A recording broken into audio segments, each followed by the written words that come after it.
ലോകത്തെവിടെയായാലും ഏത് സമയത്തും ഈവനിംഗ് കേരള വാർത്തകളും മറ്റു അറിയിപ്പുകളും അറിയാൻ ഞങ്ങളുടെ യൂട്യൂബ് ചാനൽ സബ്സ്ക്രൈബ് ചെയ്യുക.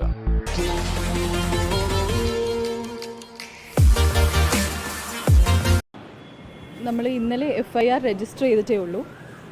ബാക്കി ഇൻവെസ്റ്റിഗേഷൻ തുടങ്ങണം. അപ്പോൾ അത് അണ്ടർ പ്രോഗ്രസ് ആണ്.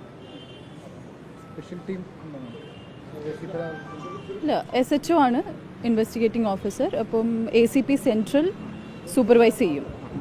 മാഡം, ആദ്യത്തെ പരാതിയിൽ നമ്മൾ 20 പേരെ കണ്ടെത്തി, അല്ലെങ്കിൽ പോസ്റ്റ് ആളുകളെ കണ്ടെത്തിയെന്നൊക്കെ കമ്മീഷണർ പറഞ്ഞിരുന്നു. അപ്പോൾ അതിൽ കൂടുതൽ അറസ്റ്റുകളിലേക്ക് പോകുന്നുണ്ടോ, എന്താണ് അത് നമ്മൾ നോക്കണം. അത് നമ്മുടെ ജില്ലക്കാരല്ല, ദൂരെയുള്ളവരാണ്. അപ്പോൾ അതിന് നമുക്ക് ആളെ ഐഡൻറ്റിഫൈ ചെയ്തിട്ട് നമുക്ക് വിടണം.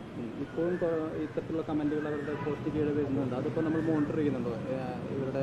അത് നമ്മൾ നോക്കിയിട്ടില്ല. കാരണം അവർ ഓൾറെഡി അക്യൂസ്ഡിനെ അവർ ചാർട്ട് ചെയ്ത് തന്നിട്ടുണ്ട് കുറച്ച് പേര്. അപ്പം നമ്മൾ അതാണ് നോക്കുന്നത്.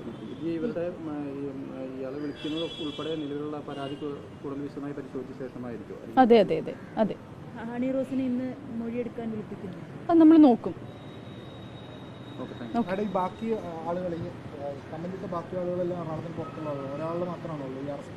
നമ്മൾ ഇപ്പോൾ നിലവിൽ നോക്കിയപ്പം അങ്ങനെയാണ് കാണുന്നത്. ഇത് ഫേസ്ബുക്ക് അക്കൗണ്ടാണ്, അത് ഫേക്കും ആകാം. അപ്പോൾ അതിൻ്റെ ഐഡൻറ്റിറ്റി നമ്മൾ വെരിഫൈ ചെയ്യണം. അത് സമയമെടുക്കും.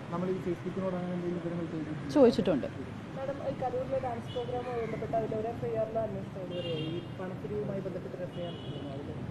അതിൻ്റെ അകത്ത് നമ്മൾ എല്ലാ പ്രതികളെയും നമ്മൾ പിടിച്ച പ്രതികളെയൊക്കെ റിമാൻഡ് ചെയ്തിട്ടുണ്ട്.